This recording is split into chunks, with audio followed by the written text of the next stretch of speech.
Hello everybody. Hopefully you're doing well today. It's good to see you. Thanks for giving me a couple minutes here to walk Apollo. Wanted to make sure he was comfortable before we got started. My name is Nicholas Ashbaugh. We're going to be taking a look at the monthly forecast. Really looking forward to seeing what's coming through. Let me put this guy down and we'll chat a little bit. So again, this is for Scorpio. We can use this for Sun, Rising, Moon, Venus, any aspect of your chart that you happen to know. And we also will go into Sun, Rising, and Moon messages towards the very end of the reading as well.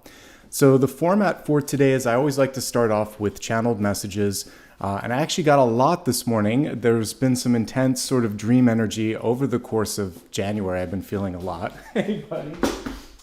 And basically around 3 or 4 o'clock, I got some intense dreams. So we'll be breaking down some of those messages for you.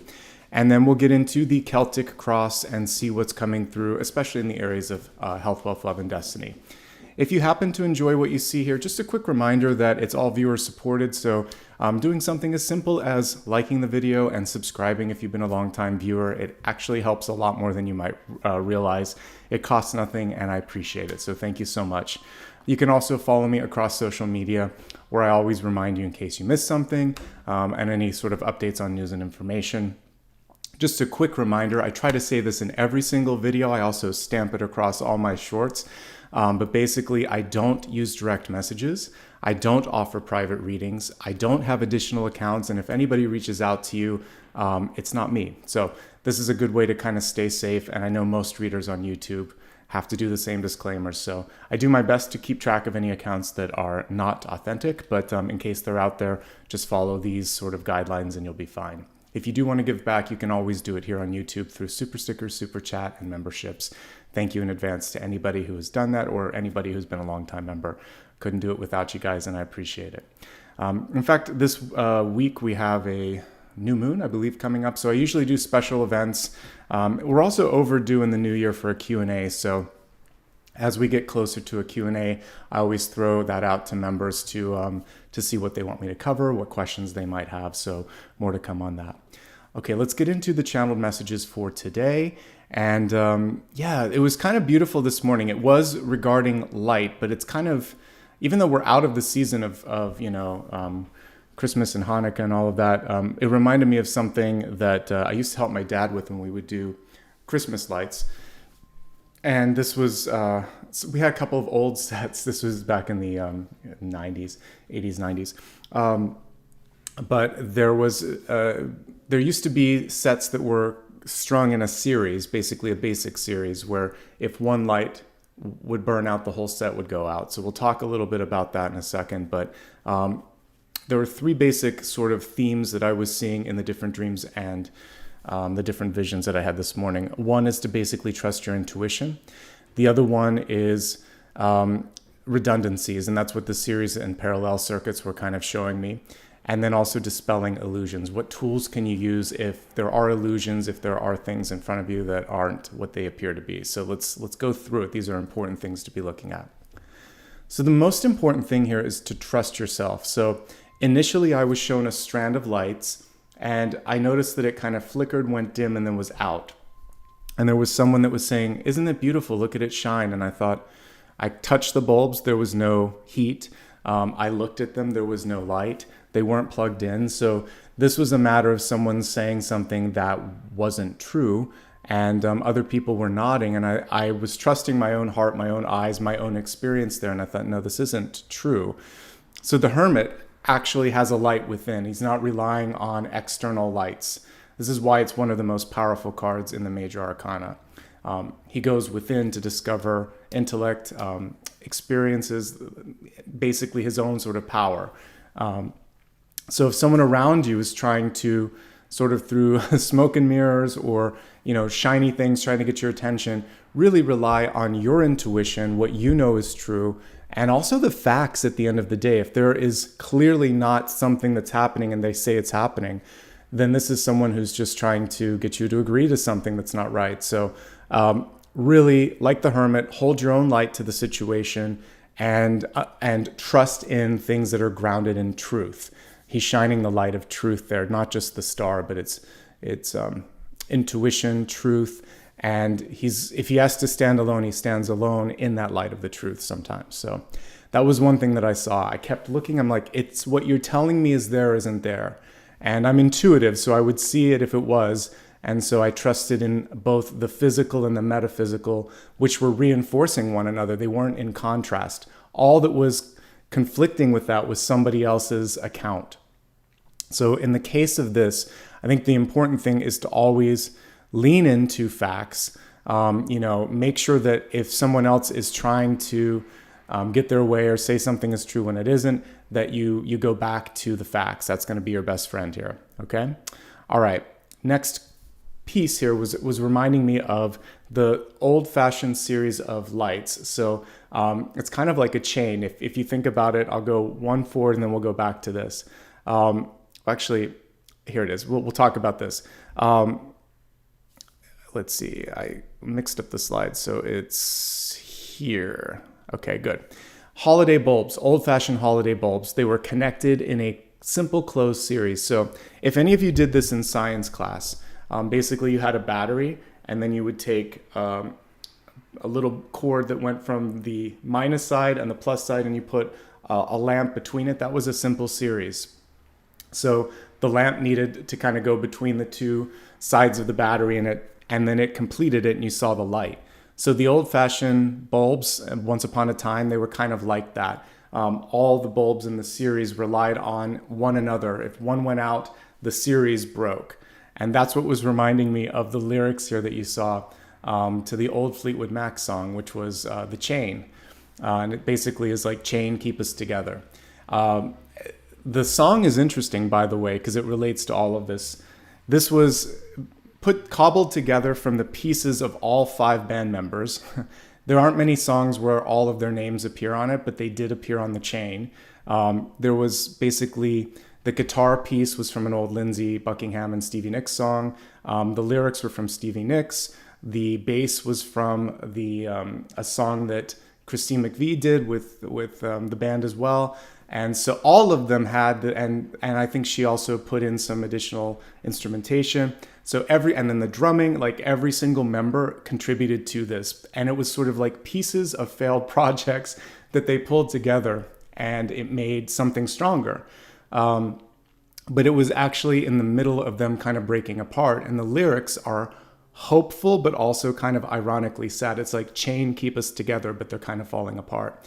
And it's interesting that they actually put shadow energy and they're running in the shadow. They're trying to get away from the thing that they need to face the most, which is accountability, some of the relationships falling apart. And we even look at this sort of he said, she said stuff above this.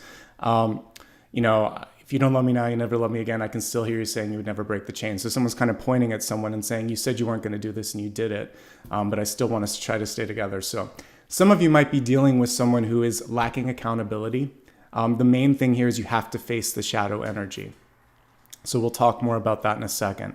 Let me finish with what I wanted to talk about here on the whole idea of a series and how you can avoid some of what that sort of simple series problems would present. So when I was a kid, we had a few old-fashioned Christmas lights where basically my dad would give me a good light or a good strand that would work. And he said, all right, something's wrong with this. You're going to have to take every light and put it into the good series and figure out which one. And then I would replace them as they made the other series go out. So if one went in and the series lit, I'm like, okay, that bulb's good. And so maybe if there's like 50 bulbs, I had to do that 50 times until I found all the bulbs that were burned out in the broken series. And then it would light up. Thank God technology improved and we don't have to do stuff like that anymore. But if any of you find a bunch of bulbs in an attic from your great-grandparents or your grandparents, you might know what I'm talking about. You have to test every bulb to see which one is broken. And so basically the chain that's how I got back into the sort of lyrics of the chain. It's only as strong as its weakest link. And when we're looking at work, family, and love, the same is true. We don't have the redundancies that later came through in technology, the parallel circuit, where every bulb had its own way back to the source. So in this case, if there is a weak chain, that needs to be dealt with because it's actually bringing down the energy and the vibe of everything around it. So this could be a process, it could be a person, It could also be something in your life that's just not allowing you to rise up, okay? So that was a really kind of powerful image just coming from a strand of lights here. What you can do in this period of time is to build in redundancy. So series versus parallel. Parallel, again, everything has its own energy back to the source. What you should do is if there's someone coming between you and source energy or source material, try to get your own connection to that. But in general, don't put all of your eggs in one basket. Build in contingencies, having extra money, extra time, basically padding things a bit. Have second and third choices in case something doesn't come through at the beginning. And also don't completely, again, rely all on one person, place, or thing. And that's going to help you stay stronger, be stronger, and be in a better place. So going back into sort of like the shadow energy that we were talking about, there's a chance to heal it. Whenever there's a shadow, there's three things basically. There's going to be the source, light. There's going to be the obstruction, which casts the shadow. And the shadow is not really what's to be feared, it's what's causing the shadow. And the fact that there's a shadow means there's light. So there's just something blocking you in source. That's the main message here with the whole series of lights. And if you can cut out the middle person, that's going to be key. Or if you can deal with the obstruction, the sooner that obstruction goes away, the better it's going to be. Okay? Now let's move on to all of the different ways to kind of fix this. Honesty, saying what's real, like that person trying to say something was something that it wasn't. It's basically gaslighting.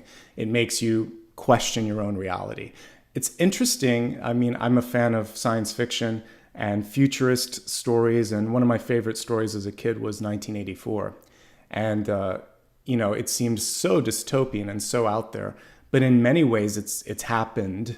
It's not just happening, it's already happened, where we've used language as a weapon. We put out false information and don't do anything about it. And basically, it's deteriorating our own connection to like facts and reality. So honesty is key and facts are key. So really being able to quantify what you're saying. And if someone else is saying something that's wrong, you don't have to agree with that. Accountability, we don't really hold people accountable the way we used to even 10 or 15 years ago. So, if there are no repercussions for things that don't go right, then they keep going wrong. So honesty, integrity, I didn't even put that in here, but honesty, integrity, and accountability are the key things that will push away that sort of shadow or devil energy.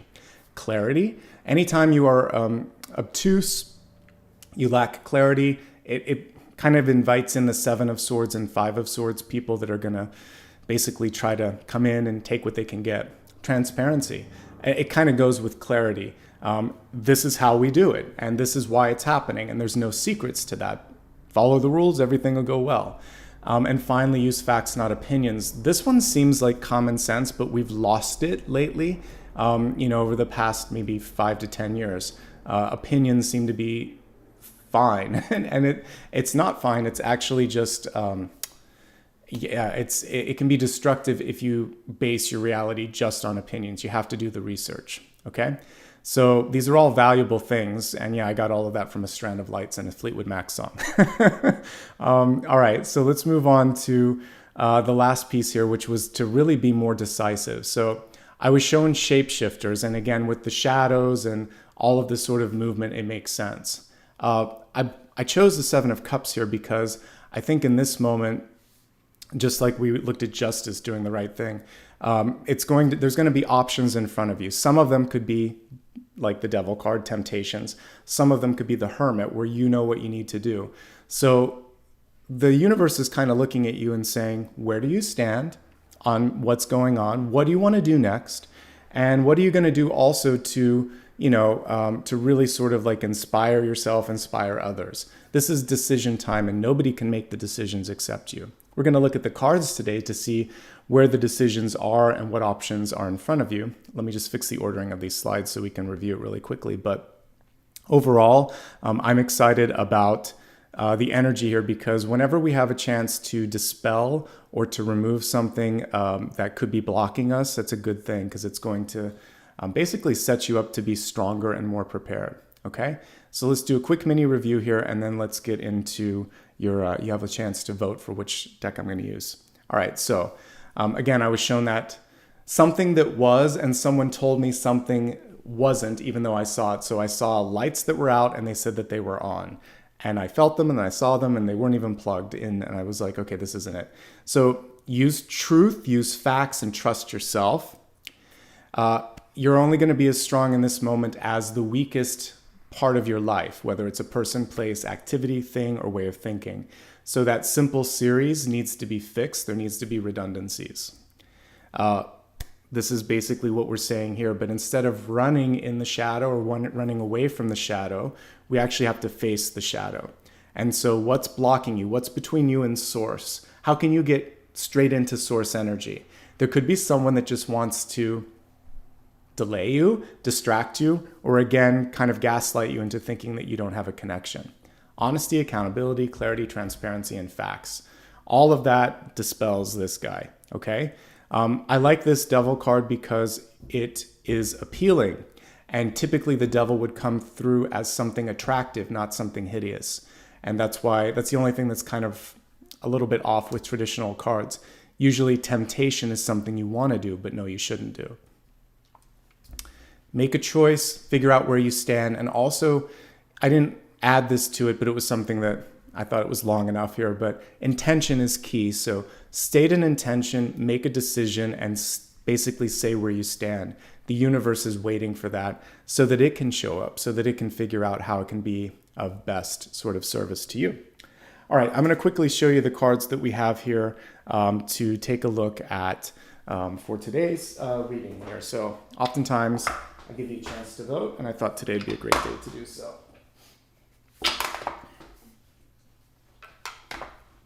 Okay, so here are the different decks that you can use, and then I'm going to get a tissue in just a second here, but first I want to show you this. So we have one I haven't used in a while. This is the Alchemical Tarot, 4th edition.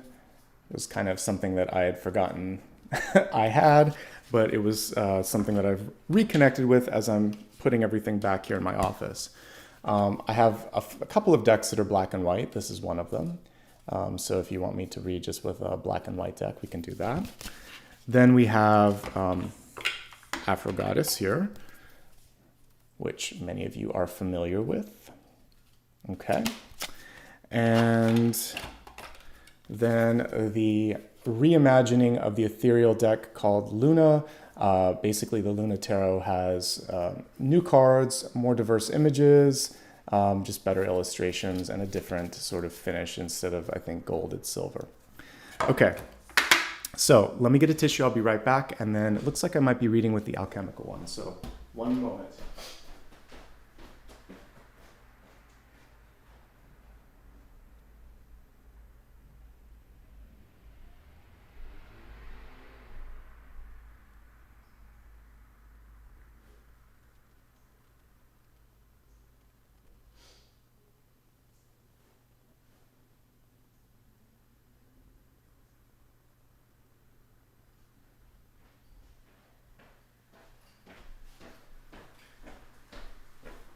Let's see what you chose for me. It looks like we'll be doing the Alchemical Tarot 4th edition. All right, thank you guys. And thank you for letting me get a tissue. We actually have, believe it or not, we do get cold weather here in California. And as I was walking the dog, I thought, it's cold.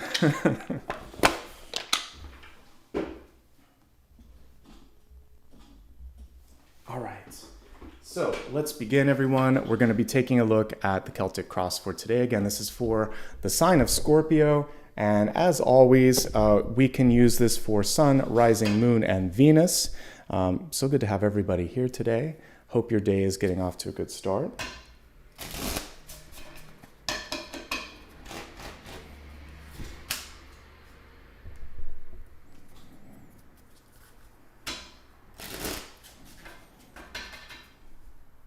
All right.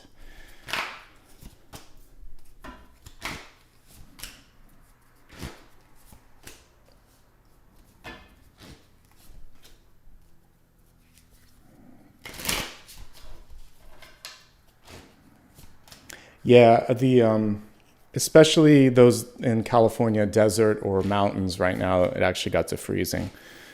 Here, not quite, maybe like 7 to 10 degrees above. But we actually do get winter weather. We don't necessarily get the snow, but it does get cold in the winter.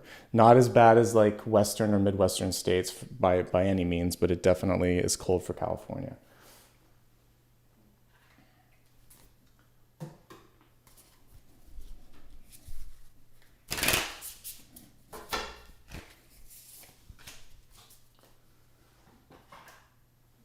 The only interesting thing is we can have really big temperature shifts. So it'll go from like, and I'll use Fahrenheit. I can't do the Celsius translation in my head, but like daytime temperatures could get up into the 60s, but it will dip down into the 40s at night, almost 30. So yeah, I can kind of have these wild temperature shifts. So we still get warmish, but then it gets very cold at night.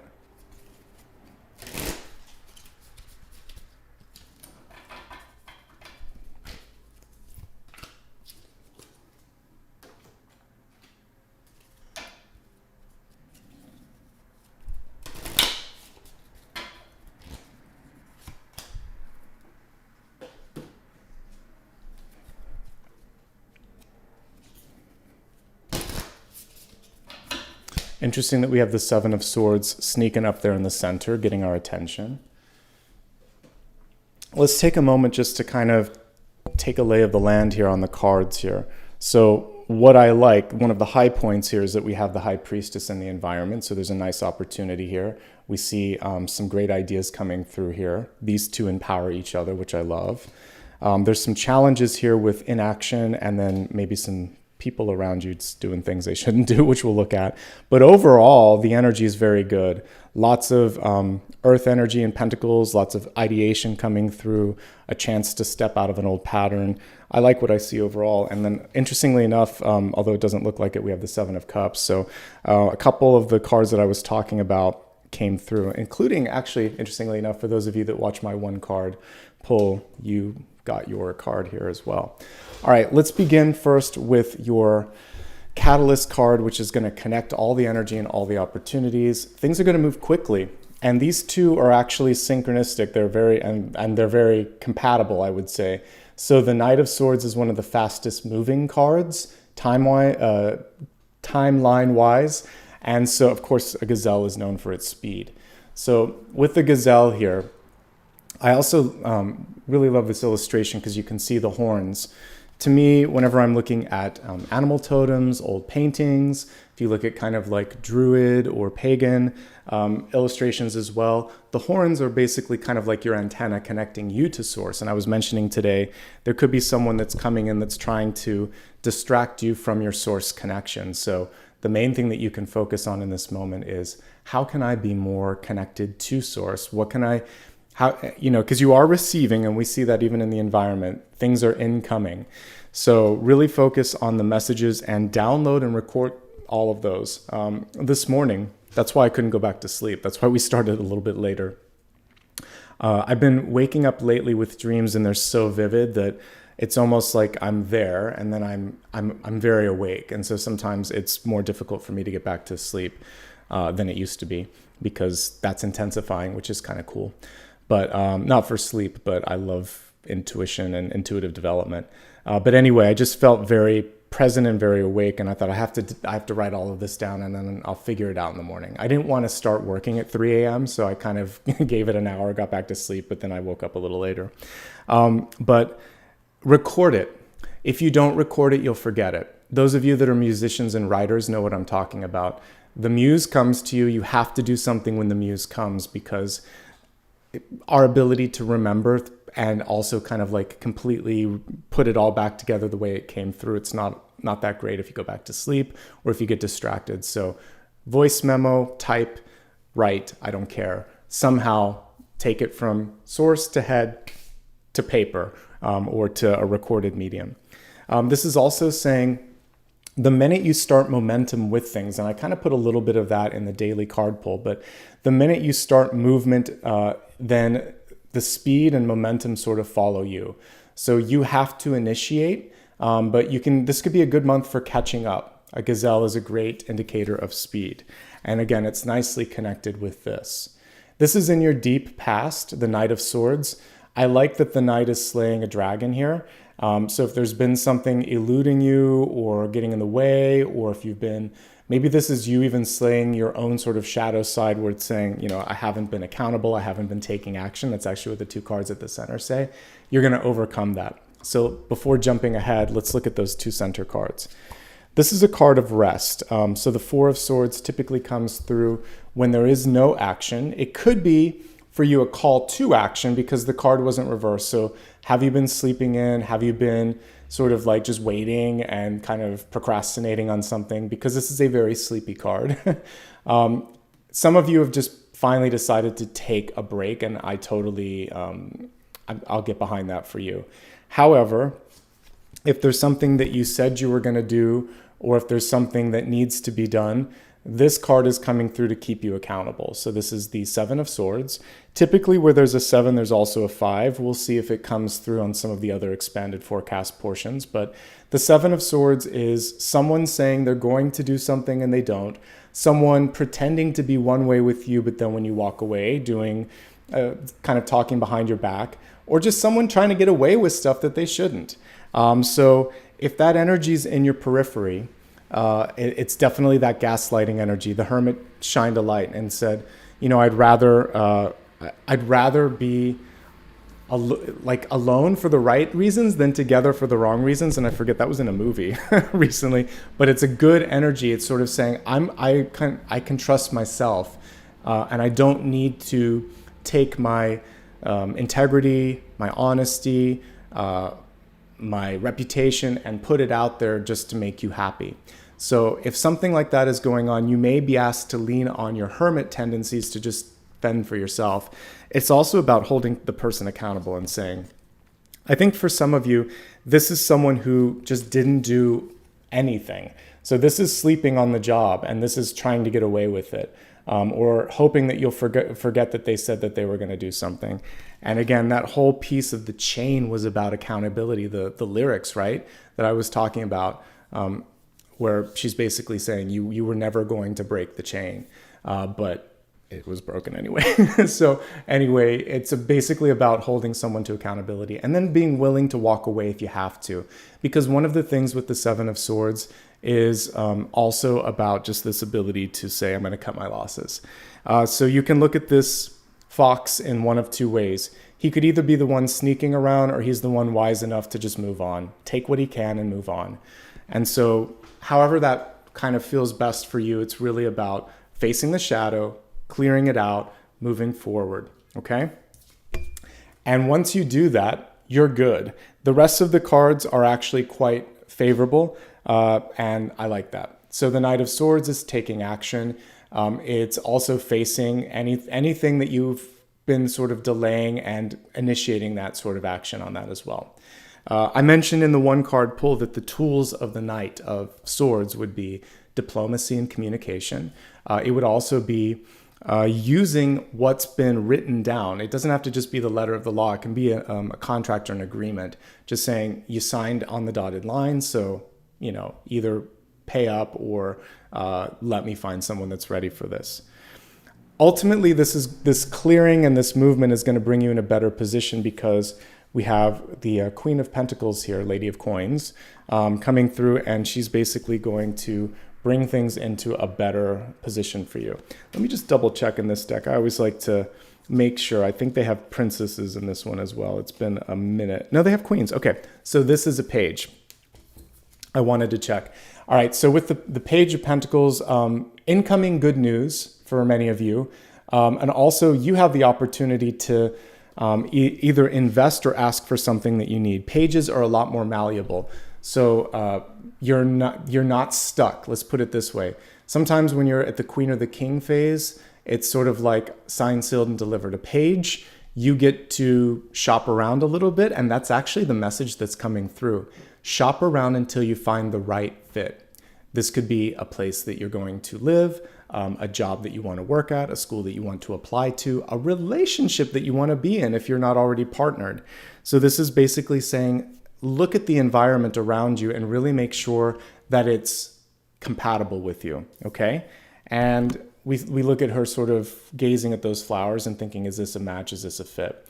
I like to remind people that pages are also very much, they're very important because they are the intermediates. They're the ones that go between a decision maker and then someone doing the work. You're very much that link. So make sure you're clear, because you don't want to be the weakest link, right? And I don't know when it became sort of frowned upon to ask a question and admit that you don't know something. I think it's a very powerful thing. It's all in how you use your language. So if you need information or you're not clear on something, what you could say is, I'm just as committed as you are with this. Let me look into it and I'll get back to you tomorrow. I want to get some information and be able to speak about this with some confidence. Right now, I need to learn a little bit more before I can come to a conclusion. And if they say, well, you have to decide now, then get something in writing and say, okay, but you're not giving me time. So I want to make sure that this is on record that I think we need more time and that I'm not comfortable with it and that this is your call. Because my advice is that we wait a day or two and see what's out there. So make sure that you get that on record too, to sort of secure your own stability, okay? So ask for time if you need it. Admit that you need some additional time to get some more information. This is a very grounded card and it's a very successful card. And I think whatever you decide to put your energy into, you're gonna see a very nice return with this. I wouldn't be surprised if someone's reaching out to you because they appreciate your sensibility. So keep using that sensibility when it comes to things. So if you've been looking for a job, if you've been looking for a partner, if you've been looking for some sort of an opportunity, it's opening up in this period of time, okay?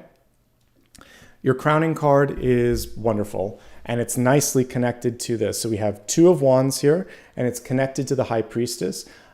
Usually whenever I see the High Priestess or the Magician, this card lurks somewhere and it's good because it's saying, I have a vision. And then you can empower the manifestation energy of either the Magician or the High Priestess with the vision. Something's going on though with it. And so for some of you, you're either second guessing what you're seeing. You might have someone else that's coming in and trying to steal the fire, the flame, the light, because the card was reversed. We have this little tiny lizard, gecko, or salamander in the corner, kind of sneaking around. And so I think it's important to make sure that you protect your intellectual property. And if someone, there are times where this is actually okay. Let's say you're in a company and you just want the best thing and you don't really care about the credit. There might be something where you're trying to get your boss to own an idea, even though it's your idea and everyone knows it's your idea. It's more like, let's just get this done. And if you want to pretend that you came up with it, that's fine because it's for the better good. I would always say with these things, be careful in the long run when you manage up, because sometimes that can backfire a little bit, but once in a blue moon, I understand. Here's your traditional card, and we see the important thing on this 2 of Wands is that he's holding that reality and that vision. So literally he's holding the world in his hand, so he's grounded, and he's comparing his vision to where he's at right now. So what's up here and how is it factoring out here? And what are you doing to continue to fan the flames of that energy? Because if we go back to my vision, I did see it dim and even go out. So without any sort of action or feeding it, the flame will go out. So this is inaction. This is a lack of accountability. Then the flame goes out. So it's up to you at the end of the day to make sure that something happens and to make sure that your vision gets executed. So go for it. All right, looking at the near future, now we have the Knight of Pentacles. This is call, this is answer, Page and Knight. So for some of you, you put out a request for help, or there was something, I can't remember what it was called back in corporate days, but it was a request for proposal, an RFP, I remember that now. So sometimes you would ask people to bid on a project. This is sort of like that. It's like requesting, and then people are like, oh yeah, that's something. And then I actually see some options lining up for you. So some of you may get more opportunities, more proposals, more suitors than you even imagined. But the key thing here is to say, at least on a intuitive and intellectual level, to the universe, I'm ready, let's do this, let's find this, and this is what I want. And this is a very clear card, actually, when the 7 of Cups is reversed. It's taking some of the nonsense out and saying, I want this, not all of this. And then you just need to not second guess that. As long as you do that, you'll manifest it. And guess what? You'll manifest it quickly. You have 2 cards of speed. 1 alone wouldn't necessarily say it, but 2 for sure. I see things happening faster than you think. Okay. The Knight of Pentacles is also saying to move in the direction that is going to allow and sustain growth, because whenever we look at Pentacles, even in this deck, which is kind of reimagined, you're always going to see greenery. So you'll see things growing, vines and plants and grapes and abundance, basically. So it doesn't make sense to move in a direction that does not support abundance or fertility or growth or movement. If there is something that is counterproductive, you have to sort of question yourself, like, why am I doing this, okay? But this bodes well for jobs, friends, love interests. Like, I see something positive coming into your life. Good movement towards something that's going to be fulfilling, okay? We like that. All right, let's take a look and see what's coming through here for you. I actually like the 7 of Cups in reverse, because we take something that would be indecisive if we look at it at its most sort of critical, and now we've made it decisive. Let me just show you the traditional card, because it does do a better job. I know I had it in my slide, but let's just bring it up to the camera closer. Here we go. So the 7 of Cups is an innovative and a sort of research-based card, but as you can see here, there can come a point where it's sort of like, I don't know what to do, because they are all appealing. It's, you know, everything's shiny, everything's sort of like tempting. In this card, you can actually see, I mean, this one is coming forth most, even has an eye on it. You just have to grab one of those chalices and say, this is what I stand for, and let the other ones go. That's why this is reversed. Or you can say, let's do this first, and then this is the plan B, this is the plan C, this is one that needs more. Just basically prioritize them. Because when you are clear, others are clear, and others then want to step in. And that's what we see happening here. Little bit of a pause, because the High Priestess is in the reverse state, but she wants to align to your vision. She's not clear on where you're at. So the most important thing you can do right now, ask questions if you have them. Answer questions if people are coming to you, and really figure out what it is that you want. That's why on my 7 of Cups slide, I said, what is it that you want? So it was basically helping you get a little bit closer to this. All right. Now, High Priestess and 2 of Wands. Once you are solid on that, then you have a very empowered High Priestess here in the environment. This could be, for some of you, where you're headed, so people can see the potential in you. Because when I look at environment, it can be how people see you. But it can also be someone around you that's ready to pull the trigger and say, let's go. She's a very pensive High Priestess. She's kind of, she's thinking a little bit. That's why she needs you to be certain. Because if you're not certain, she's going to wait.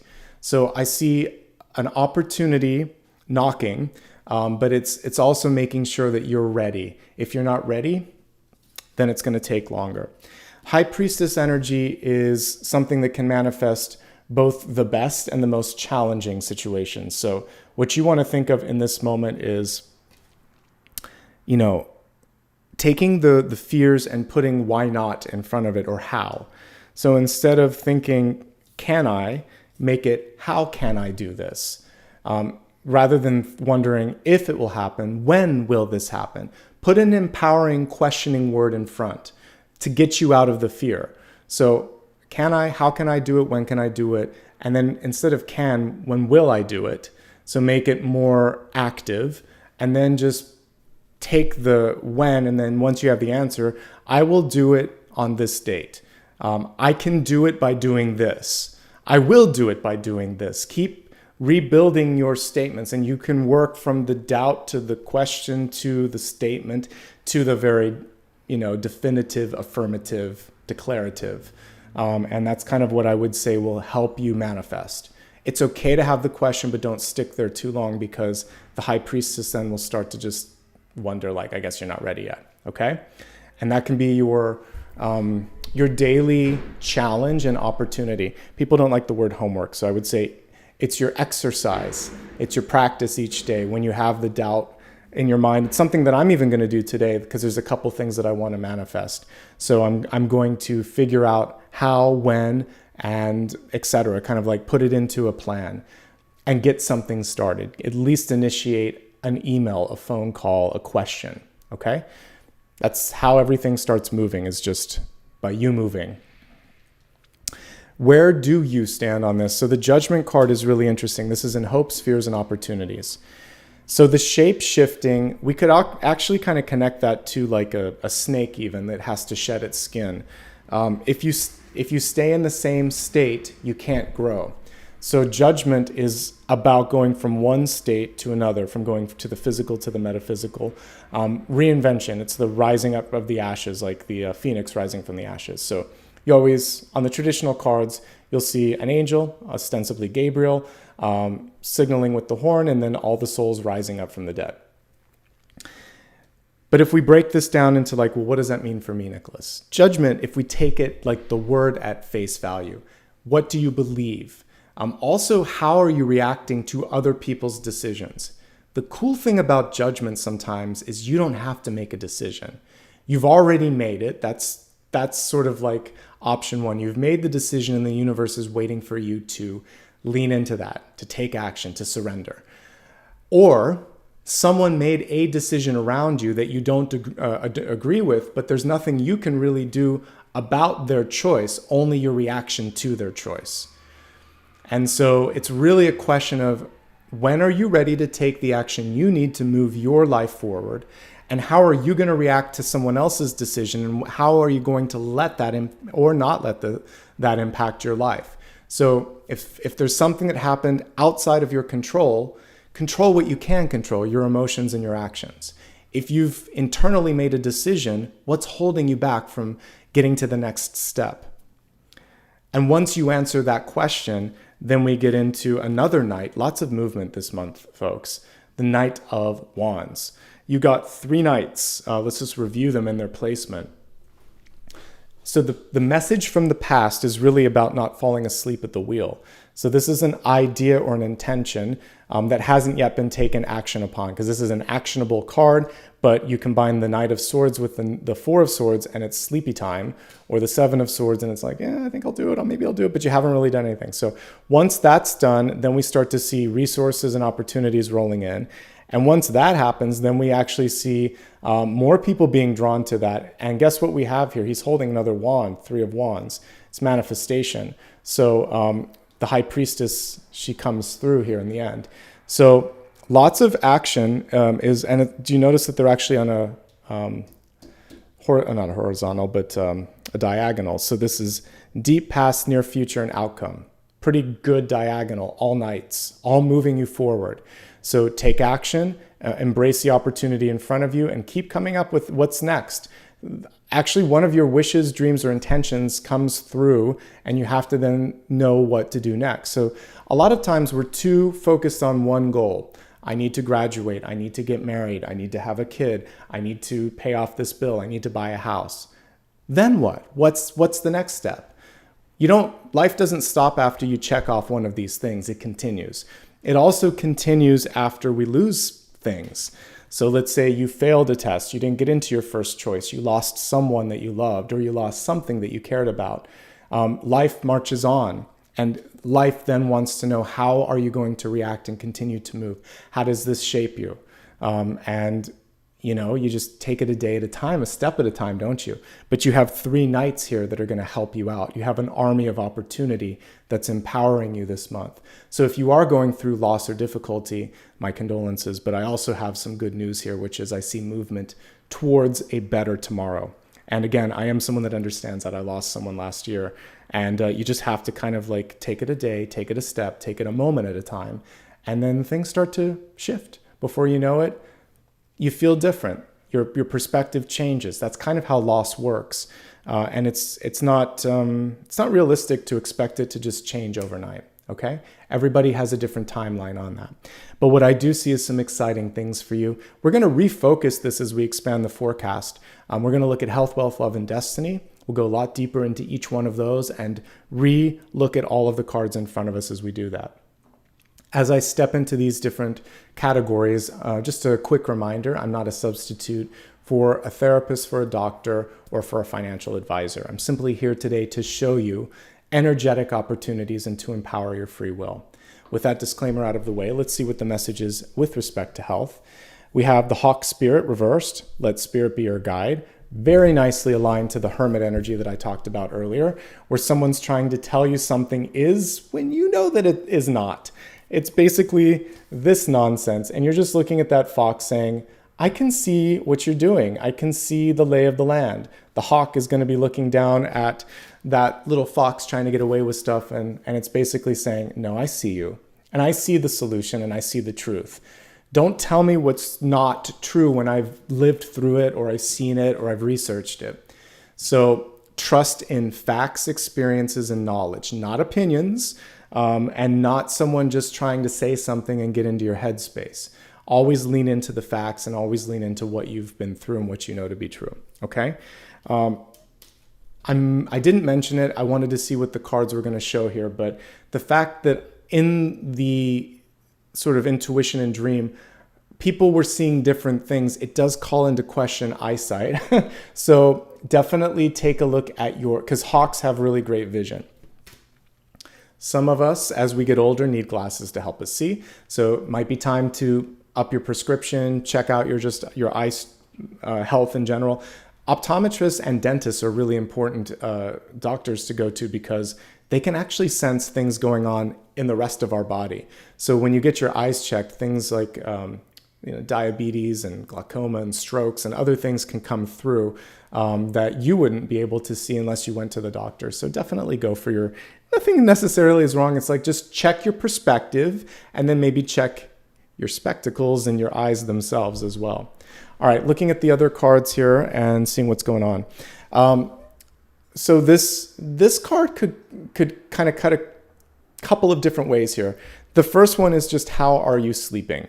The Nine of Swords would tell me that you're not. The Four could tell me that you're tired if you're either not getting enough or you're getting too much, or there's interruptions during the sleep so that no matter what the quality or the quantity, it's never quite enough. So double check that and see, are you really doing what you can do to make sure that you're getting to bed on time, that you're not drinking caffeine before you go to sleep?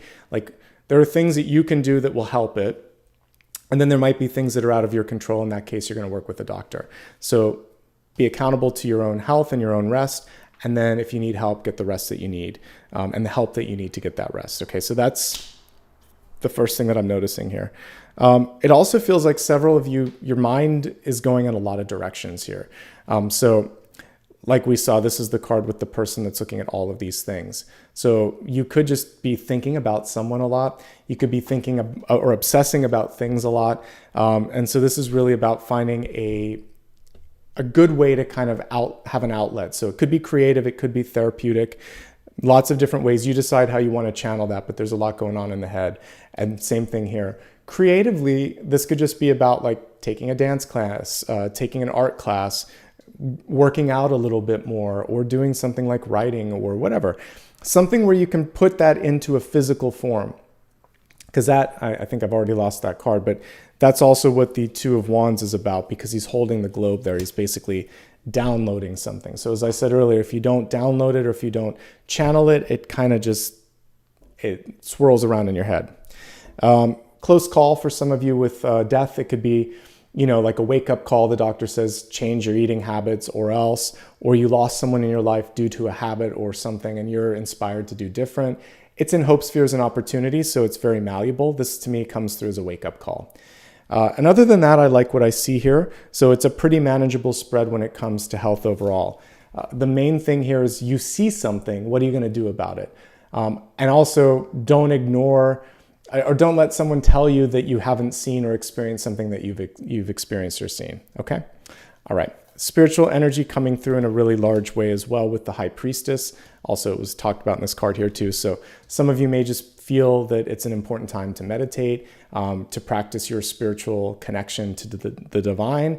And remember what I was talking about with the series, the simple series, especially if we just have a battery, positive, negative, and a cord connecting it to the light bulb. The more that you put in the series, the more room there is for interpretation and watering down. This is something that most organized religions don't want us to know. We can all plug into source, But as we start to get all these layers of obscurity and hierarchy in between us and source, it gets watered down.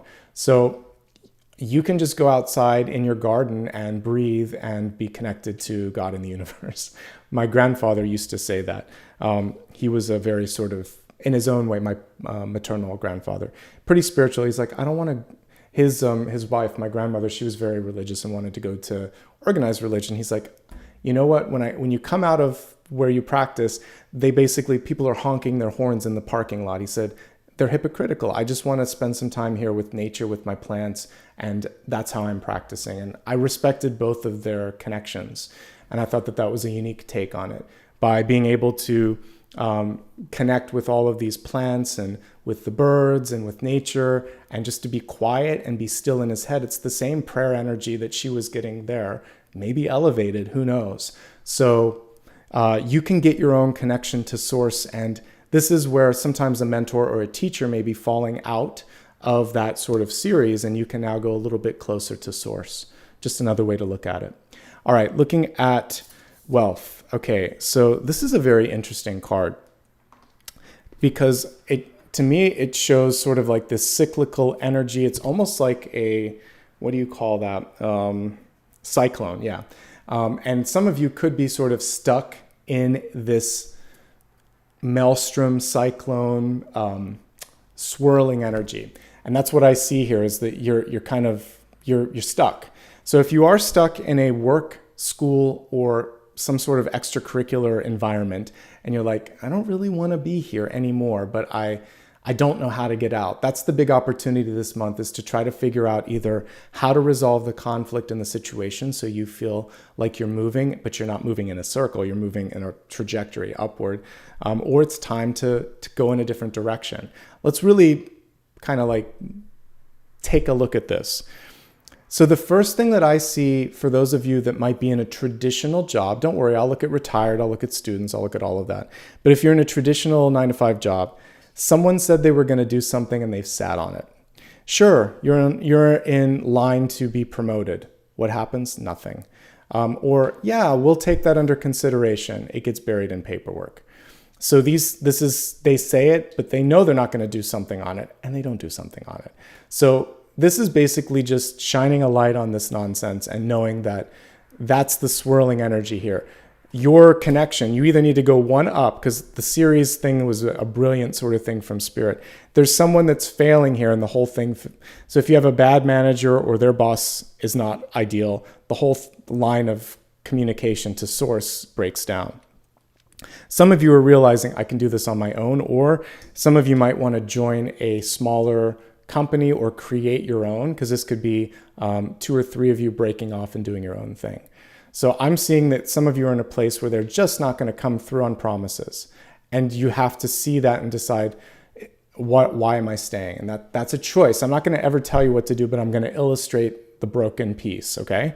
For those of you that might be trying to decide a trajectory, maybe you've already decided to leave a place, or you're a student and you're deciding, what am I going to study, okay? So for many of you, you're a jack of all trades.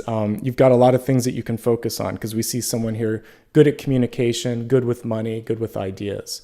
I think the thing for you is, where can you make the biggest impact? Because these 2 cards are very influential and visionary.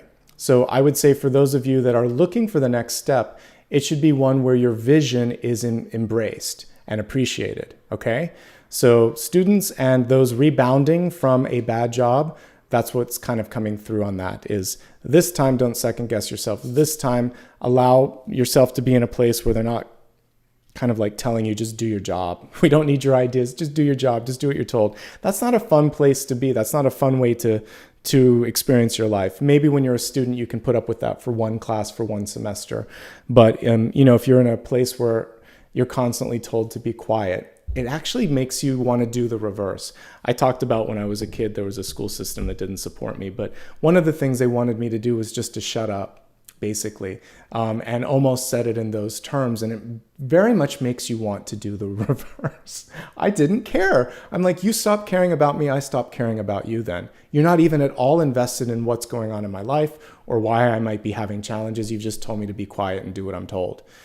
So if you're in a job situation as an adult where someone just says, can you imagine if you're just out and about and someone just says, shut up and do what I say? And you're a fully functioning adult person and you don't know them or they don't know you, it doesn't bode well. So if you're in an office where someone just wants you to be quiet and line up and do what's said, it may not be the best place. So look for a place where there's more openness and more creativity, and I think that will suit you well. For those of you that are retired, here's the fun thing. Life can begin at retirement. It doesn't have to end. This is a card of, oh my goodness, what's next? So for those of you that might be, it's kind of interesting. I was listening to the radio this morning as I walked the dog. I guess in France, right? They're looking at retirement age right now. I was surprised at how young it was compared to the US. I think it was like 62 or something. I think we're like 68 or 72. It's like really 65 used to be the earliest, but we keep pushing it further and further out. Wherever you're at, let's just say you're mid 50s, 60s, you're looking at the next phase of your life and you're thinking, how much longer do I want to do this? What comes around retirement and after retirement? That was something that my parents didn't actually think about, and I wish they had, because they kind of ambled around for a few years in early retirement thinking, I don't know what we're going to do. I think that you should have a clear plan and think, well, maybe, I could take some classes, I could travel a little bit, like because you don't want to go from a highly structured space into no structure at all. So plan some things out. And for you, there could be a lot of different things that you're looking at. The world's your oyster.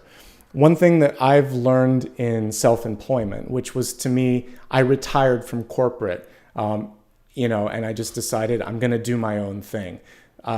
Initially, I didn't have as much of a plan. Now I know I put it in my graphic, which days I'm live. It may be 9 or 10 o'clock, but I know when I'm going to be here and I know what I'm going to do. I have a structure, I have a plan.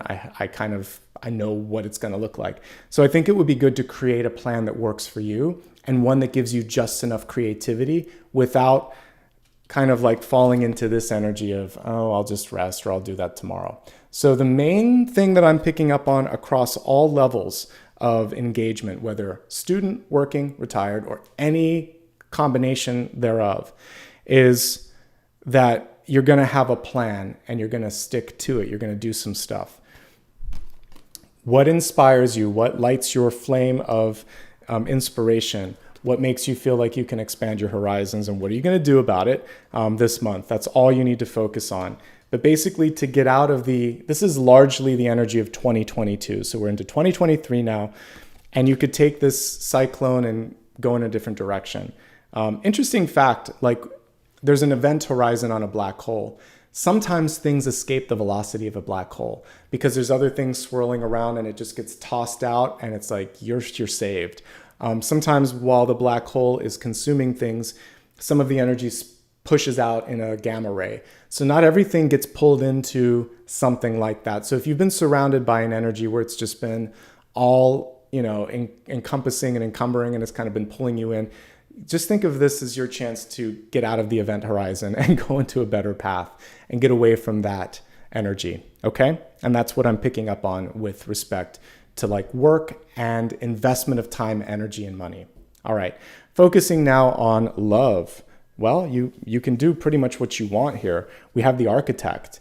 And so the Architect, I was using an alchemic deck for my main deck, and this is actually part of the Ethereal Visions Oracle deck here. But with the Architect, life is what you make it. And you attract that which you sort of either need to learn from or what you already are. Like attracts like energy. So the more you work on yourself, the more you develop, the more you change, the more you're going to pull that higher energy. We see that beautiful moth or butterfly, a couple of them actually, 3 of them it looks like as I'm looking at this card here. And so this is a moment for you to say, I'm really going to work on these elements of my life. Some of you are single and happy. That's a very single and happy sort of energy. And it's focusing on passion, creation, development. Could also be partnered and happy. So you're going to take the passion and build something that you care about. I will look at all 3 elements here. If you're in a relationship, if you're looking for a relationship, or if you're happy and single, we'll look at all of those right now. but I'm seeing a common thread here, which is that of building. So it feels like you're going to take a certain amount of your passion this month and put it into projects, no matter what your relationship status is. And that's how love energy works. You can love what you're doing, you can love who you're with, you can love where you're at. It doesn't have to just go into sex energy or into relationship energy. Okay, focusing on those in a current relationship. The biggest thing right off the bat that's coming through is honesty. So there could be something that came up where, maybe it was an act of omission. So you were like, you didn't tell a lie, but you didn't tell the whole truth, right? So this is a chance to really say why you were afraid to tell the truth and just be honest. So the important thing here is if something like that happened and it was you, then lead with honesty. If it's your partner, lead with compassion and say, it's not like you. Why did this happen? And please don't let this happen again. And that's how you can deal with that if it's in a loving relationship. There could be a partner that's just lethargic or not putting forth the energy as the other partner. And it makes you question connection and like what's going on. So I would say also with this, assume the best unless you've been given evidence to the contrary. Ask what's going on, try to support one another. And that could be the key sort of issue in a loving relationship is fatigue, something else in the environment here or some sort of a fear where in the past they had some issues and it's coming through again. If it's a loving relationship, you can communicate your way out of this and you can really kind of just ask some questions. Never assume. Get the facts, get the questions rather than going into assumptions or accusations. I do feel like things are manageable when we look at being able to see one another, being able to come up with something tangible to work on. And we have 2 nights looking at each other here in the near future and future. So it does look like you can sort it out. I don't see things falling apart. Only in worst case scenarios where you can't agree or the person judges you harshly and you're like, that's not supportive, then of course you're going to go your own way here, okay? But by and large, I like that for all relationship statuses this month, we have 2 cards that are psychic. The 2 of Wands is a visionary card and the High Priestess legitimately is a psychic card. So you're able to see each other, and then we have a lot of Knights coming through here, so you're able to move things in the right direction. For some of you, there could be a third party that's coming through. It doesn't come through in a romantic way necessarily. This could be a family member. This could be the job, something coming between the 2 of you. And it's sort of like, we need to deal with this. So rather than waiting or rather than just sort of talking around that, really go to, these are the source energies. This is the thing casting the shadow. You have to deal with that. And it's probably around money, work, or power, which is what the Knight of Pentacles can represent. So once you deal with that, things are okay.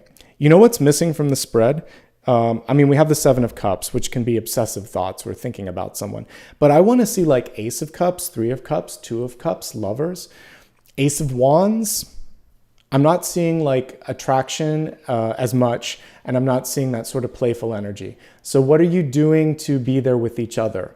Because that, even though I said it's not all about, physical intimacy, we need some sort of connection there, and that's kind of lacking here. Okay.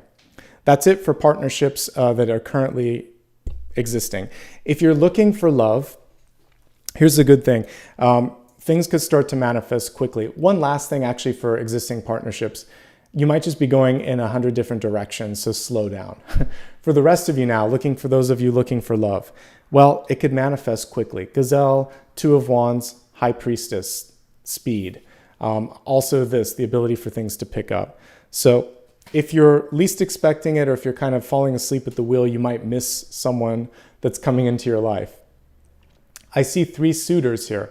There's someone from the past where there's unresolved karma. I don't necessarily see this as they're coming back. I think it's more putting that to rest and realizing the main energy that I see with the past relationship for some of you is just that of accountability or trust. So trust is now coming through here for the present opportunities. I see 2 different partners coming through. We have one that's very focused on basically work and self and very bold energy. And then we have one here that also bold. These are both bold Knights here, but this is someone who's demonstrative, Not a big talker, but someone that listens well and has good ideas and is passionate. Here's someone that's very focused on personal development work, very supportive, but maybe a little bit less present than this person from what I can see.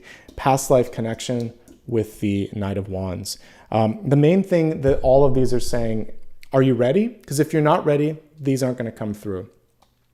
Do you believe in yourself and do you see your worth? If you don't, then these come through as teachers rather than partners. Don't second guess a sign or a signal when you get it, and focus on being clear when manifesting the partner. So when you're trying to create something, if you just say, I want this, but you don't really define what this is. So if you say, I want a woman or I want a man in my life, but that's all you say to spirit, you're going to get random stuff coming through in the way of relationships. I mentioned before, Apollo's in the other room now, but when I manifested him, there were certain attributes. I focused more on his nature, his behavior, his kindness. And then I was like, and these are the cute kind of dogs that I like. And then I put all of this or better, and I got all of this or better. So I was clear where I needed to be clear. I was open where I was flexible. So just be that sort of clear enough is basically what I'm getting. And you'll start to see some rapid manifestation here. If you're single and happy this month, I think that there's so much you can do with respect to different aspects of your life. Better health, better finances, new ideas. It's a good time to do that. All the stuff I talked about previously is still important. You know, the Seven of Swords is touching the communication card over finances. So ask questions about money, something that we don't do in relationships enough. And then we're looking at the Page and the Knight here. Also another sort of past energy that might be presenting itself or past pattern. So just make sure that everything is clear. And also when it comes to new contracts, so you might be looking for love, but this also comes across for like new work engagements. And we can put some of this into that vortex energy here. It feels like this is a pattern that's going to be broken. This is a better card than this card. So you're going to get clearer and ask more questions and say, this is what I need. So in a job, it's what you need as far as benefits and money. In a relationship, it's what your expectations are for partners to show up. So as you clearly communicate expectations, things pan out better for you, which I like, okay? So all aspects here, single and happy, single and looking, or partnered, you're going to get good things. Again, for the single and happy, lots of ideas coming through right now. Lots of people that want to be around you. So be specific, be discerning. I think that's all going to be worth it. Okay. Looking good. I have to say it's looking good. All right. Moving on to your destiny card. We have the Lily. This is a beautiful card, isn't it? So with the Lily here, I would connect this with springtime or summertime energy. So for those of us in the northern hemisphere, it's around the horizon. For those in the southern hemisphere, it's now.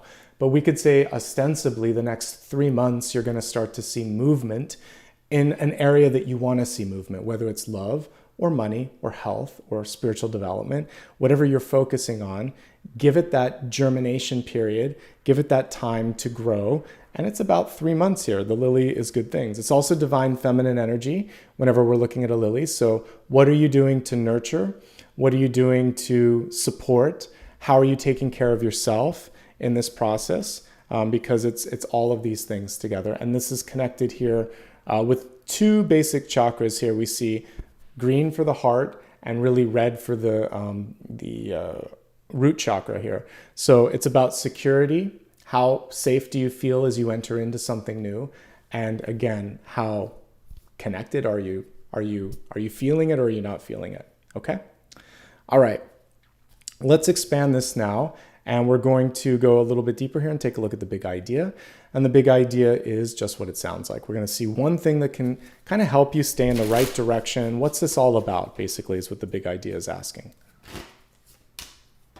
So we have the Two of Pentacles here coming through in the big idea.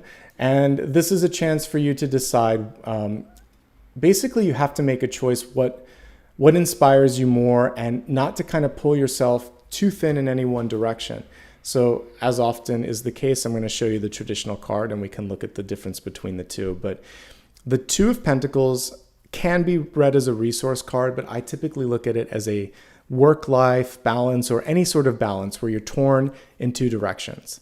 You can do both, you can do everything, but you're not going to do it as well. So if you can focus time, energy, and intention on one thing, you're going to find that there's more progress and speed. And we have that gazelle card, and this is definitely connected to that.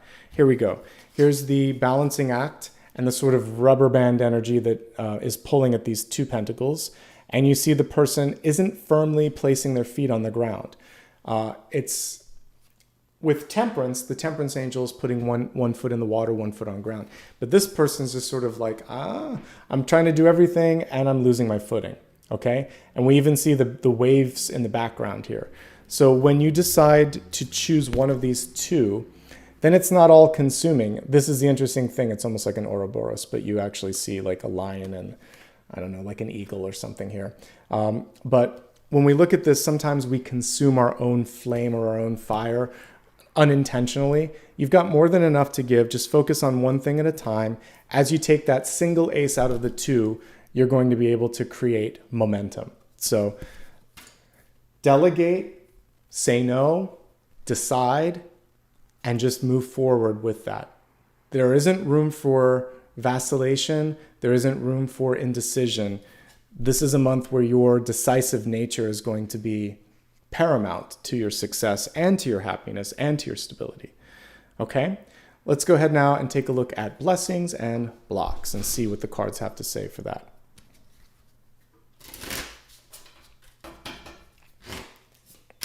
For the blessing, we have the Five of Wands. And for the block, we have the King of Cups. Let's begin with the blessing. All right, so we have the Five of Wands in reverse. Some of you have really had an opportunity or are going to have an opportunity this month to get your hands dirty, to basically roll up your sleeves and say, I want to dig in and try something out. The one thing that you want to make sure of is that you don't, it's a blessing in disguise as well, I would say here. Some of you maybe get so far in the weeds of something that you miss something else that's going on. So the Two of Pentacles, which just came before that, is saying maybe the right balance between hands-on and bird's eye view, because we also have the eagle here and like for health, or the hawk rather. So try to put yourself in a place where you can keep looking at where you're standing. That's also the Two of Wands. How am I tracking with all of this without getting mired in details? That being said, you may just really get inspired with the work that you're doing. Typically, the Five of Wands is an uninspired card or a busy card. And so collaboration, cooperation, and I would also say finding complementary personality types so that it's not sort of like constant push, which is what you see here. I just see things moving really quickly. Your hands-on approach pays off, but it could also burn you out. You could get burned if you try to do everything. We could look at this in that perspective since the card is reversed. So don't get burned. Let other people do their jobs. I was just talking to a friend the other day, and we were talking about our lessons that we learned over the past year. For me, as I was doing the multiple moves, it was let people do the job that I hired them to do. Because I got injured when I was trying to do work that was already contracted out. And if I look back even like the past couple years, I had some challenges with people who weren't doing their jobs, and I was trying to tell them how to do their jobs and they didn't want to do it. I'm like, well, why do I even worry about that person? So you do your thing, delegate to whatever you can, and then focus on what's in your control. Don't get burned by doing too much or trying to control people that don't want to be controlled. So this is basically what that blessing is, knowing how to do just enough and not beyond that. All right, the King of Cups in the block is really interesting. We like the King of Cups. It's interesting that he comes through here as what looks like a whale, right? There could be a person in your life that comes in with a splash, like a big personality, a big moment, and it could be, for those of you that were looking for love, we see an opportunity here coming in. But it could also be really distracting. This can kind of go into obsessive or distracting thoughts. So this happens a lot when you meet someone new. You'll sort of see them in that honeymoon phase, right? or you could be in the honeymoon phase where it's all about the other person. You can see this with friends that might have just gotten married or had a child or whatever. It becomes central that new relationship or that new sort of focus is everything. And then 6 months, 1 year, 2 years later, they come back and they're like, I miss you. But what could have happened is you've moved on because you haven't heard from them, or you have to kind of reestablish it. So don't let someone or something, when I think of that whale splashing, there's a big wake, there's like a tidal wave. Don't let that one thing kind of block out the sun or everything else around you. Find a balance in your life. I'm all for passion. I'm all for prioritizing things, but there's a balance there to be established. And it could just be a happy surprise, by the way. So something that you've been wishing for comes through and it's distracting and you question it. Don't. Just find the right place for that in your life, and hopefully more of the same will be coming through. One thing that I like with this King of Cups is how, as we see through the breathing hole, he's pushing up the water and basically filling up his own cup. So not necessarily needing other people to sustain. This is a self-sustaining sort of person. So for some of you, maybe you want someone to want you, and there's someone here who's just happy to be with you, but they don't need you 24/7. So that's an interesting challenge for some of you that maybe are more in the maternal paternal energy. It's saying, no, focus on yourself. I'm focusing on myself. I still like you. I still want to be with you, but let's do our own thing. And then let's also do our thing. So that's actually a nice partnership. It just may not be what you expected. The way to pull in a good partnership is to kind of be that King of Cups, where you are both giving and then you can also keep enough for yourself so that it's not an empty battery, right? Okay, let's take a look at viewers and readers' choices. As I take a look at the cards in front of us, let's see what the opportunities are when it comes to things to talk about. All right, I usually like to take the tough ones or the best one. The toughest one that I can probably tackle is the honesty or dishonesty card here, the Seven of Swords. So I'll take that one. Let me grab my keyboard and we'll look at some other ones here for you to vote on, and then I'll read that one while you're voting. All right, so taking a look at some things that you can vote on for me to read. I want to see what the High Priestess wants to tell us. So what's the intuitive download? Okay. Judgment's a really wonderful card. So that can all be about like reinvention, rebirthing, second chances. So I'm going to put that rebirthing, and I'm just going to put second chances. All right. And let's see what else here. How not to lose focus. So how to stay focused, because that's really required of this. And let's see if there's one last one for me to help you with here. Oh yeah. The clearing your mind, how to keep, oh, that's how to stay focused. We've got that. I might have grabbed all of them. Oh, okay. Picking up momentum, since we have a lot of cards around speed. So picking up momentum. It could also be like establishing. Picking up. Okay, you got some great choices there. All right, I'll give you a chance to vote while you're doing that. I'm going to dig into everybody's not so favorite card, the Seven of Swords, and see what this is all about. What do we need to get honest about? What are we trying to avoid? What's the story, folks?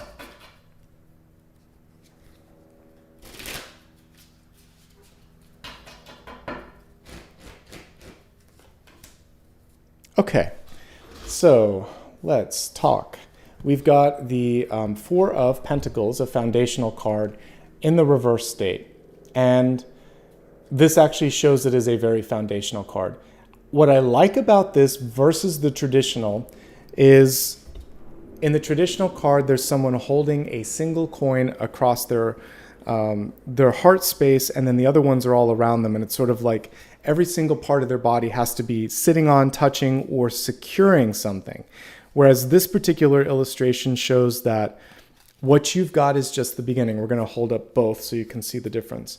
All right, so this one was reversed, but I'm just going to hold it upright so we can see it. Traditional card, I'm going to hang on for dear life because if I let go, that might be all that there is. This card is saying, no, it's just the beginning. So let's put that to rest and focus on something else.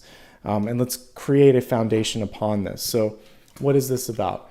Okay, so there could also be people in your life. So that's just a message from the card. But if we pair the two, this is about someone who's trying to get less than your worth.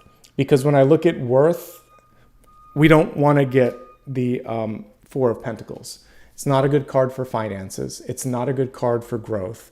It's not a great trajectory sort of energy.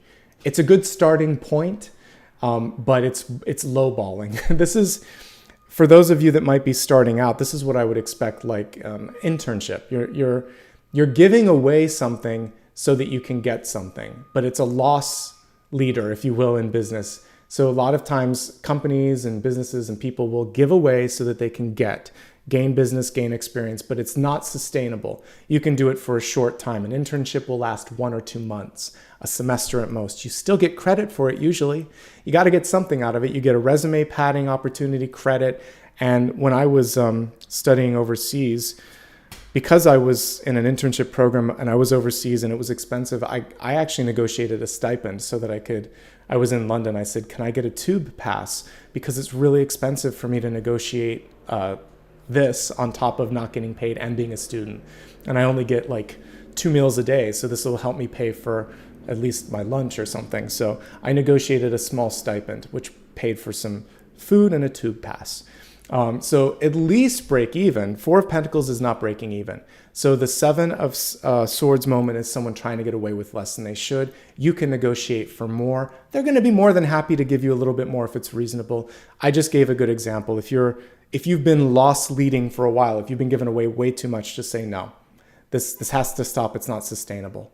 And in fact, if you try to get anyone else for this, it's not worth it. I was at a place before where they also would kind of throw this veiled threat out there, like there's 1,000 people behind you that would take this job. At some point, that's fine. You have to just think that's fine. Then I've already learned the experience. I've already got the experience that I need to, and they don't know what I know. So, one day you can just say, you're right, and just call their bluff. But do that when you have your job lined up, when you have your money saved up, and when you're ready. And it's really just a wake-up call there. So I see that someone's trying to get more than they need to, and you're going to stand up for yourself, or you're going to find a place where they're not going to do that. Because, again, it may not be where you're at. We talked about that at length earlier. All right. Now, let's see what you chose for me. We have a narrow leader. Okay, first of all, there's only 60 votes, and there's about 285 people watching. So a couple more of you click, because this is really close, within like 2 percentage points. And I'm going to end the poll now, and we'll see what's going on. All right, we got a clear leader. So it's establishing and picking up momentum. All right, thank you for that. All right, so let's see what's going on with establishing and picking up momentum.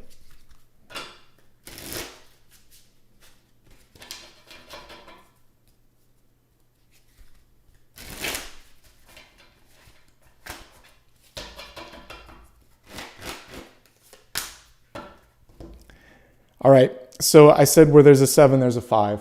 So we've got it here. So the 5 of Swords is someone in your life could be wasting time or wasting your time, or you're wasting your time trying to get them to listen. This is a really interesting, this deck is not 100% Rider-Waite-Smith. Because it's alchemic, because it's based on sort of like different systems, it's not going to be a 1-for-1. So let's look at the difference, and then I'll pull the traditional one in a moment. What I like about this 5, and it's not normal interpretation, he is just getting to work. He's just doing what he needs to do. He's not bothered, busy, or distracted by other people, by their opinions, by their lack of willingness to sort of like connect with him. He's basically saying, I'm just going to do what I'm going to do. You do what you do, I'll do what I do. And if you're not ready to listen to this, come back to me when life has sort of given you what you need to realize that this is good advice. The traditional 5 of Swords comes through when someone isn't ready to listen. They either think they're right, or they hear but they misinterpret. They put their own spin on things, or they simply like to watch you argue. They like to say words that get your blood boiling. So in this card, the person's winning because the people in the background, if we zoom way in, This person back there is like, woe is me. The other person here is clearly annoyed, and he's having a fabulous time in the foreground. This is a fourth option here, which is someone just went back to work and thought, that's a waste of my time. I'm going to go back to the drawing board. I'm going to get some work done. I'm going to fix some things. So we actually see him learning from the experiences. If you look really closely, this is very Lord of the Rings, where Elrond takes the sword of Isildur and reconnects it for Aragorn. I did remember all the names. But so we see all of the broken swords in the background, and we see a smith here. And he's basically taking this metal and reworking it. So in this one, we see defeat because somebody gets the better of you, because somebody focuses on, winning when there really is no winning. So picking up the momentum, which was the question, I had to go back to the question. Picking up the momentum is just saying, okay, it was a waste of time, but not all is lost. Not all hope is lost. I'm going to finish what I started, with or without your help, with or without your support or understanding. I can do this. In Lord of the Rings, nobody really believed in Aragorn either, for the most part, except the Fellowship and Elrond. Not even Elrond, actually. It was... I can't think. Arwen had faith in him, but even the elves kind of questioning him because of his great-great-grandfather or whatever, causing the Sauron to have the ring and all that. But anyway, bringing it into everyday things. Have faith and vision in yourself. You aren't the energy of your parents or grandparents or ancestors. This is your choice. You've come back to this life to do something different. So you can start the momentum by having fun and proving people wrong. I've been talking about this a lot. And it can be an enjoyable thing, not a sort of revenge thing. It's like, no, I know exactly what I'm capable of. I'm going to have fun showing you that I'm successful and that I can do this in a way that doesn't hurt people, because the Five of Swords is a hurtful energy. So you're going to rise above it and just focus on your power, empowerment, and its rebuilding. So rebuild and get back to the drawing board and take that one ace there, because he's dealing with one sword. Take some action here, okay? That's a nice reimagining of the Five of Swords. And that's the only time that I kind of tied it back and looked closer at it and saw the broken swords. And he's basically fixing things. You can't make that one person see it, but you can finish what you started.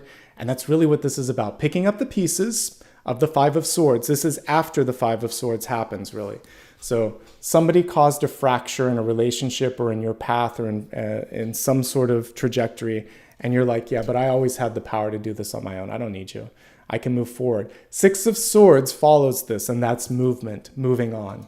So we can look at both. He's getting that sixth sword ready to move forward, basically. Okay? Cool illustration, folks. All right, we're going to move on to the sun, rising, and moon messages. And this is where we fine-tune it a bit. As I said earlier, you can watch it for all aspects of your chart. If you don't know it, there's a lot of free tools out there to kind of help you learn this. But for now, let's take a look at sun, rising, and moon.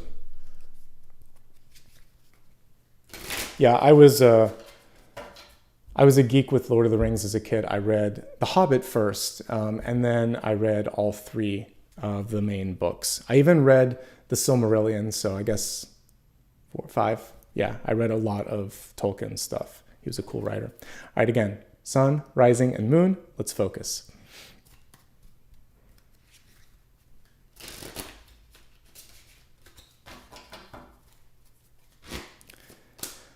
We have the Six of Coins, or the Six of Pentacles for sun.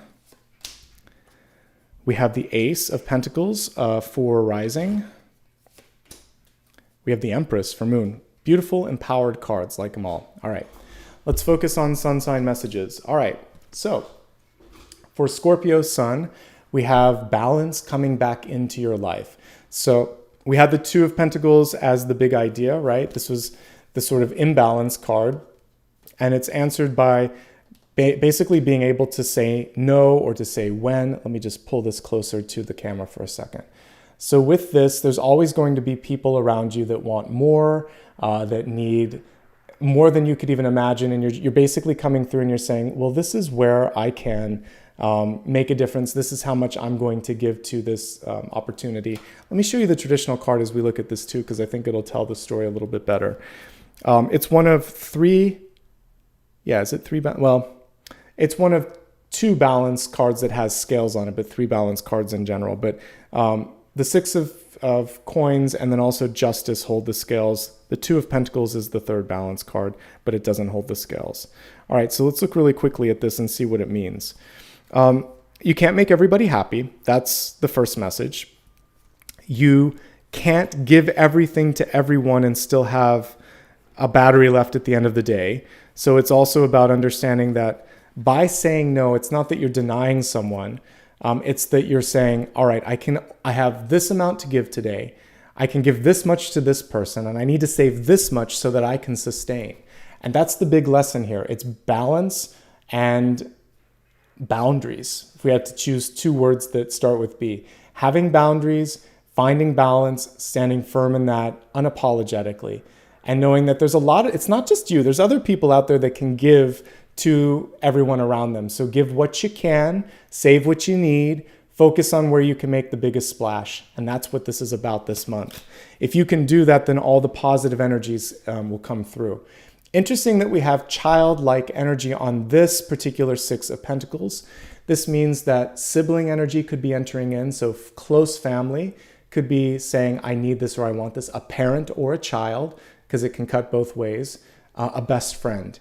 It's those long-term inner child sort of relationships where it's hard to say no to the people that have known you since you were a little kid, right? So that's going to be the big test, is standing up to those folks, because sometimes they can be the bully too, and it's crazy. All right, but the good news is, for me, this is the base card that I would look for success, happiness, and balance. So as long as you follow some of the advice that I just laid out, you should find your way to that balance. Let's move to Rising and Ascendant. We've got a lovely card for you. Another speed totem coming through with the hare or the jackrabbit, basically showing things can move much faster than expected right now. An ace can be a yes or an opportunity or intrigue or you deciding you want to go after something. No matter how you look at an Ace of Pentacles, it's good. The one thing that you have to do with it is to feed the ace, to do something to empower the ace. Aces are just opportunities or potential. If the potential isn't tapped into, nurtured, or somehow embraced, it just sits there. Okay, so this is like a seed that's not planted or watered. It's just going to be a seed until you do something with it. So because this rising and ascendant energy a lot of times will touch the areas of work and personal development, what are you going to do to feed that part of your life? Once you do, then hello with the rabbit and the gazelle and the Knight of Swords. Speed. You're not stuck. I need to say that. I don't know if that's going to be your title or what. I'll have to look at everything here. But one thing that I can say, Scorpio, is you're not stuck as I'm looking at all of these cards. It's really just choices. Once you've decided, things start to move pretty quickly. So I see this momentum and speed picking up for you. This could also be a proposal, either in business or in love. An opportunity or proposal being put in front of you. It's generally someone that is interested, so I like what I'm seeing here. All right, moving on to moon sign messages, we have the Empress. So for this one, it's about empowerment. It's about control. It's about moving something forward. Also nurturing yourself. We get a lot of energy as I'm looking at all of these cards between children and parents. So I think for some of you, there's this parental healing that could be happening here, or the inner child's being healed a little bit. But this is the queen of the major arcana, so you are sitting in a really good place this month. We see things moving forward. Ask for what it is that you need. Step up to the plate. Don't be afraid of leadership opportunities. And I think you're going to be really happy with the way the month progresses, okay? But some of us are a little bit more comfortable with raising our hand and speaking up than others. So you'll find your sort of even footing. When I think back to some of my jobs, I remember that I was in places where I couldn't always speak. I remember my first big job in Los Angeles. I loved it, but the person that was managing that place, they intentionally kept most of us away from the visibility of the higher ups, which made us feel like we were just cogs in a big machine. And also if there's ever any layoffs or if they're trying to figure out which divisions get money, they don't see the people that do the work or understand the value. So you want to be in places where you are seen as a powerful contributor and you deserve a seat at the table and you deserve a voice at that table as well. Something that I learned as I got older. So just know this, you deserve a seat and a voice and your opinions matter, okay? And that's the main message with that. I think we've hit on all of the main points. We talked about channeled messages. We looked at the Celtic Cross. We went to the big idea, blessings and blocks, viewer's choice. Yeah, we did everything. So we have one last part that we're going to do together and then we'll wrap it up. So at the very end of my readings, I like to put in a final card. And the final card is your chance to ask me something that you are curious about that I haven't had a chance to look at in the general forecast. So scribble that down. And before we get into that, and before we meditate, which is going to be part of the final piece here, please, if you're brand new and you like this and you don't want to miss out on something, subscribe. If you've already subscribed but you've never hit the bell icon, do that and opt into all notifications so you know when I go live. Give me a follow on social media. Remember, I don't do private readings. Anyone that offers one is fake, so don't fall for that. And thank you for everybody who has given back. I appreciate it. Okay, so the meditation, the sound bath, and the final card. That's how I like to wrap up all of the monthly videos. So we're gonna take a quick look at the table and see what we can focus on. It's all speed. I wanna move with the energies of the gazelle, the rabbit, or the Knight of Swords. So we're gonna focus on picking up momentum. It's pretty easy for me today. Of all of them, I think it's easiest for us to picture a rabbit because we've all seen them. So we'll work with the energy of the rabbit. Close your eyes if you will. Relax. This is only going to take about 3 minutes or so, the meditation and the sound bath, and then we'll look at your cards. So please stick around. I appreciate it. Closing your eyes, breathing deeply. Imagine that you are that rabbit sitting atop a hill, beautiful green fields in front of you, no matter what season you're in, no matter what the weather is outside. Imagine that in your mind's eye, it's the spring, that you can see all the snow-capped mountains have melted and the streams are flowing. You can see daffodils lining the streams and other wildflowers, crocuses or whatever it is in your part of the world that you associate with the spring. And you can smell beautiful scents of clover and honeysuckle in the air as it breezes past you. All right, now you are this little rabbit. Imagine that you are connected to the energy of a jackrabbit, a hare, or a bunny rabbit, whatever you want to call it, whatever you want to envision. Feel the sort of power in the legs of this rabbit, that one leap, one step could take you much further than you've ever been able to go before. So let's imagine that this next month ahead is going to be a rabbit's leap or jump. And then you are going in the direction, you're going downhill, but not in a sort of metaphorical sense, more like it's easy. You've made this sort of work, now it's easy, it's coasting. And you're getting your way to another top of the hill. So enjoy how easy it is to make progress and now sit atop this new hill and see what's coming next. Focus on your inner high priestess and let her empower movement by choice. What can you do to give you the speed that we just saw from that rabbit? So imagine that you are the rabbit, you are the high priestess, and you are starting to conjure up whatever this new vision is for your next phase of the journey. I'm going to play the singing bowl while you do that, and then we'll come back and read the final card.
All right, take a deep breath. Know that your main purpose this month is to put that, we talked about it earlier, basically saying from can I to I can to I will. So instead of thinking, can I do this, think I can do this, I will do this, I am doing this, and really focus on creating that momentum through the action, because one of the things this month that came through was integrity and basically follow through. So set that into motion, and now focus on the final question that you have for me, opening your eyes with the next exhale.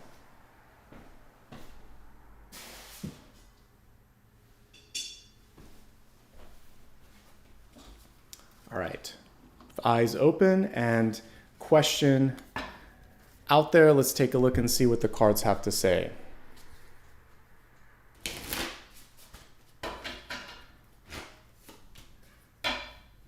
Okay, so we have the Ace of Swords in reverse. The Ace of Swords in reverse is a very interesting card, and it's actually come up a few times. I think this is the second time for the final card that I've gotten this. So typically an ace is a yes. An ace reverse can show a necessary revision that needs to take place, however. And it can also sort of be saying from spirit, this is what I'm getting, is basically put your money where your mouth is. So if you say you're going to do it, do it. If you need to change something, or if you have any concerns, raise your hand and make the change, and then get started. So this is editing, taking action, speaking up, but following through once you speak up. If you need to say no, it's an acknowledgement that that is okay. Yes, it sounds confusing, but it isn't. Yes, you can say no. So I'll say instead, it's all right to decline to say no or to push back on something, because Justice reverse or an Ace of Swords reverse can be pushing back until it's right, saying this doesn't meet my expectations or not yet, and this is why, and let's fix this. So I like all of those energies of this. It's getting real and it's being direct as well. So be direct, be honest, take action, say no if you need to. If you say yes, then do what you're going to say. And it's all of those things. And I'm reading for a broad audience. So depending on which category or how you formed your question, you'll be able to get what you need from that. But it's a positive sign. Aces are good. Aces reverse, though, require a little bit of focus. And again, follow through on that one, okay? That, my friends, brings today's reading to a close. I'm going to take a couple minutes here just to extend some gratitude. And again, to remind you of my schedule, which I finally put in my banner at the top, but every Monday, Thursday, Friday, Sunday, I do live readings. Every Sunday, it's a weekly forecast. Every day, I do 1-minute readings. So for any of you that, if you're ever tempted to say the reading's too long, go listen to my 1-minute ones. And then I also do typically the new moon, full moon, equinox, solstice readings as well. So we'll be having a new moon reading coming up here, and those are typically half an hour or so. And I may experiment with shorter lengths in the year ahead for different things. So I do read all the comments, but I like to remind folks that do that. I'm like, I do a daily one if you just want one thing. So, and usually the timestamps will come a week later. I have someone that helps me, but I'm busy, so I can't always do it the day of. So patience and kindness in the comments, please, because I do my best to try to give you a variety of lengths. And it's a one-person show here, so there's only so much that I can do in a given day. All right, with that being said, give me a moment here just to say thank you to everybody that gave back, starting with the newest members. And I also had someone complain about mispronouncing names. I am not going to intentionally mispronounce a name. If I can't get it right, just, understand I'm doing my best here because I'm doing it live, so thank you. Sharon, thank you so much for rejoining after 17 months. Good to have you here. Haas as well, thank you for rejoining after a month. Let's see, Winter, good to have you back. Thank you.